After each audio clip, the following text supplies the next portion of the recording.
This pattern sometimes is in a whirl which doesn't include a piano. But in other times it's a whirl which does include a piano. And the pattern called the being flows into the pattern called the piano. And as a result, there is music.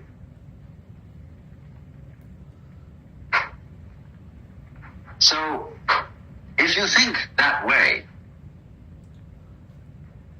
when you eat something, that's a pattern too. And you, in relation to certain kinds of food, are in one state. In relation to other kinds of food, you're in another state.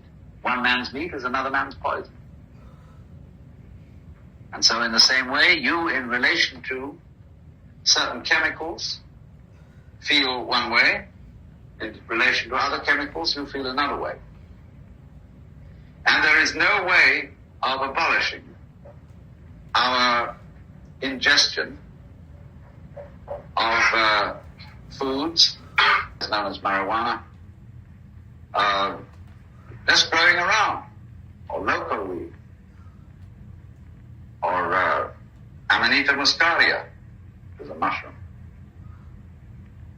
And if we eat those things, our consciousness changes.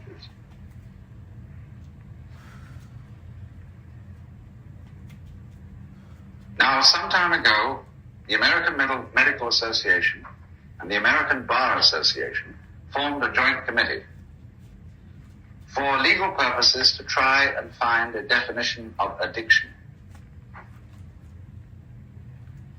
And every time they thought they had addiction defined, they found that their definition was indistinguishable from a definition of dependence on food. And they had the greatest difficulty in pinning down any distinction between a food and a drug, like the Food and Drug Administration. What is the difference between a food and a drug? Obviously, we can see there is a difference, but we can't pin it down. It's like when St. Augustine was asked, what is time? He said, I know what it is, but when you ask me, I don't.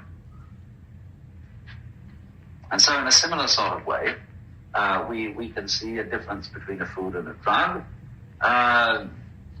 in that food is psychic vitamins as well as what we call bodily vitamins, and that your psyche cannot be in a healthy state unless you take your psychic vitamins. Like that cartoon in the New Yorker where two very hip parents are saying to their little girl, how can you expect to have hallucinations if you don't eat your mushrooms?